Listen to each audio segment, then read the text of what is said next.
Welcome to the ARMANITALKS YouTube channel. I'm your host, ARMANITALKS. In this channel, I'm covering communication skills for you to level up your way with words and become much more articulate.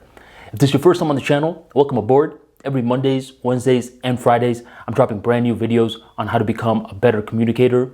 Join the tribe by hitting that subscribe button right on below. Hit that bell notification and never miss another video again. If you're a returning viewer, welcome back.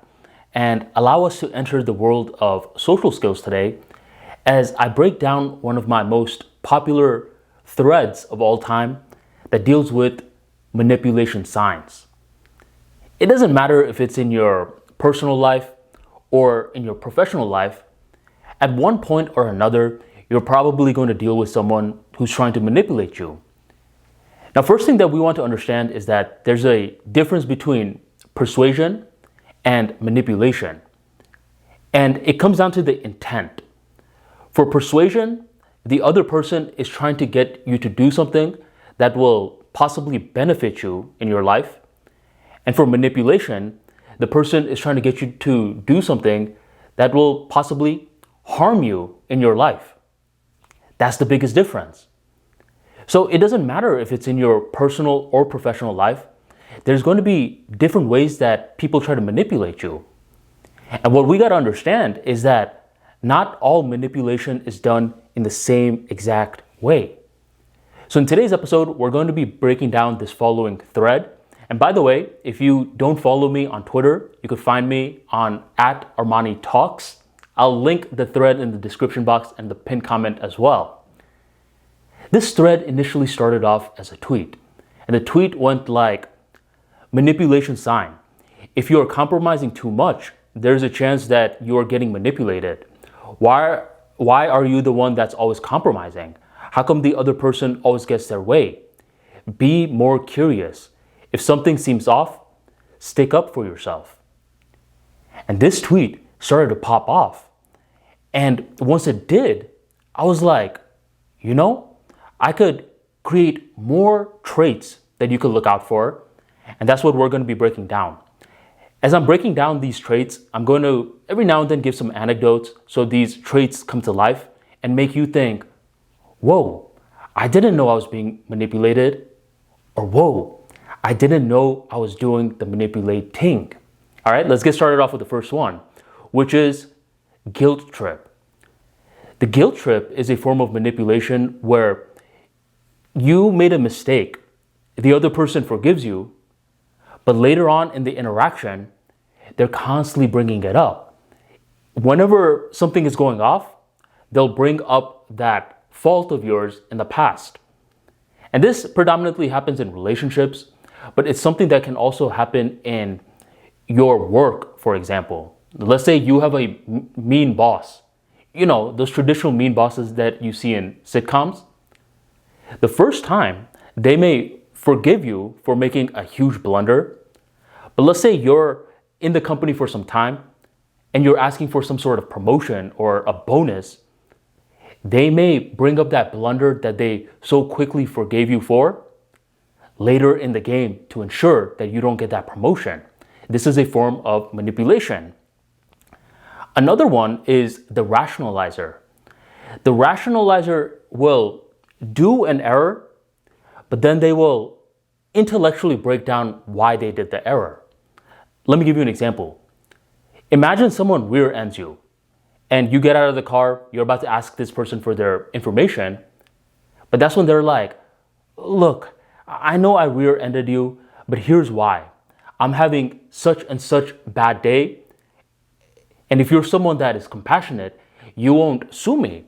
You won't even ask me for my insurance information because I'm having this much of a bad day. And if you can't empathize with me for having this much of a bad day, then what does this make you? In some ways, they're rationalizing it, even though it doesn't make logical sense. From their worldview, it makes a lot of logical sense. So that's how they're going to try to guilt trip you into doing something that you don't want to do.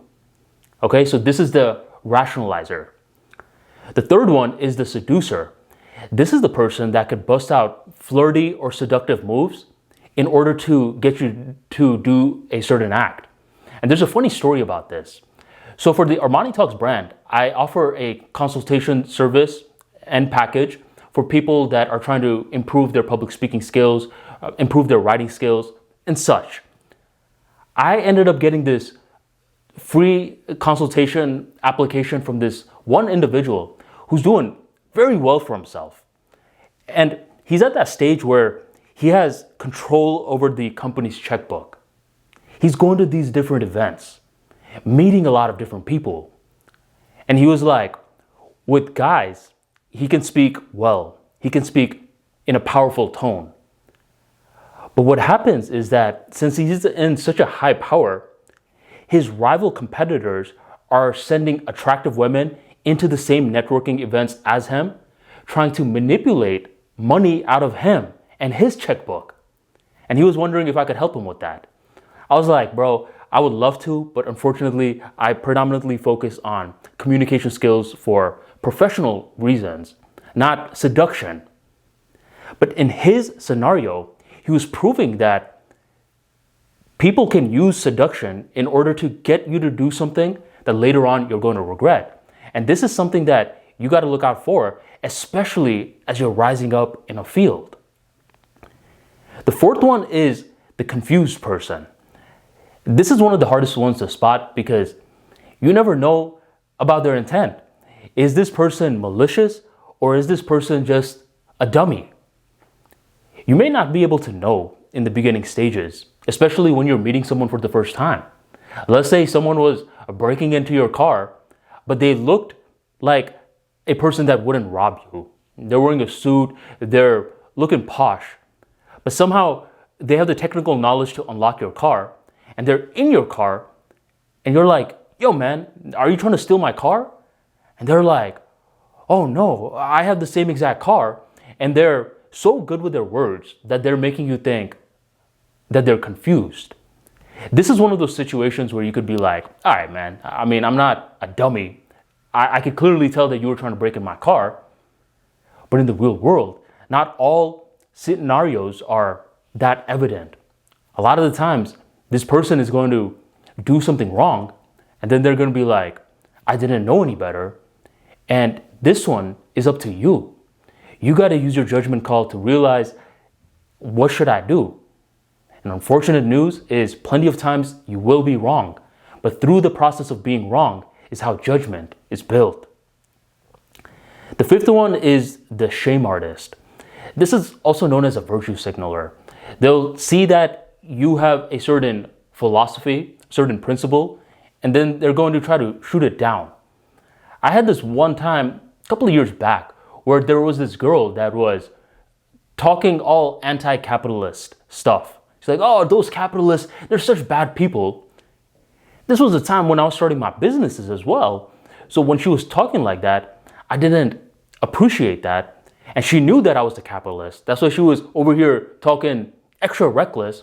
And she was like, you know, capitalists have no moral sense. She was saying this with her fancy iPhone, with her fancy car. You know who popularized the car? Your boy, Henry Ford. Henry Ford was a hardcore capitalist. You know, a lot of these shows that you watch trace back to the root cause of it. Tons of capitalists thought of the idea that provided the jobs for it to happen. And you're over here saying that capitalists don't have moral value? Some don't. That doesn't mean that all of us don't. So, as I'm getting shamed, I'm doing some shaming back. I ain't perfect, but this is another way to do manipulation. If you can hit someone with the right shaming that makes them second guess themselves, then it's easier to plant a new thought wave into their mind. 6 is the liar, but not really. This is the group of people that'll leave some information out. They'll tell you some information, but they'll leave a lot of it out. So let's say you're a parent and you tell your kids, hey, make sure after your curfew, you don't sneak out the door, okay? But they sneak out through the window. Then the next morning, you ask them, hey, did you sneak out yesterday? And they're like, no, mom and dad, I didn't sneak out through the door. See, they're leaving some information out that can help you understand what is going on and give you understanding of the context. And here's the thing. Mainstream media is often like that. They'll give you certain pieces of information and then the masses will be like, okay, this is all that there is. But in reality, that's rarely the case. They'll give you some information that suits a narrative, and this is how a lot of people get manipulated. 7 is the gaslighter. I made an in-detailed video about this, and I'll link it right on here and in the description box. I have a different view of the gaslighter. Traditionally, whenever people think of gaslighting, they think of giving someone attention and then taking it away. My perspective is more in regards to basketball. You ever watched basketball before? You ever seen that one move called the crossover? If you haven't, this is when you have the ball and you lean one way to make your opponent think that you're going this way, and then suddenly you switch to a different angle to confuse this person. This is what gaslighting is in a nutshell. And if you can view gaslighting like this, you'll see that people that you consider friends, people that you consider reliable sources, often gaslight you. A lot of marketing departments gaslight you. They'll have you thinking a certain way. They'll fill you up with fear, rage. They'll make you scared. And then they'll be like, but this is the solution. So if you view it in the angle of crossovers, you'll see that gaslighting is all around you. And some of the times you have to deal with it. It's so ingrained in culture where you don't want to throw a fuss about every single time that you're gaslighted. But other times, you gotta throw a fuss about it. 8. This is what I call the distractor. This is the person, if you see them doing something malicious, you call them out on it, they'll find a way to be like, oh, look, a bird. They'll get you focusing on that bird. Then when you come back, you're like, what was I talking about again? And distraction is powerful because most people can't control their mind. I mean, most people can't focus for more than 5-6 seconds before they have another thought wave. And manipulative people understand this.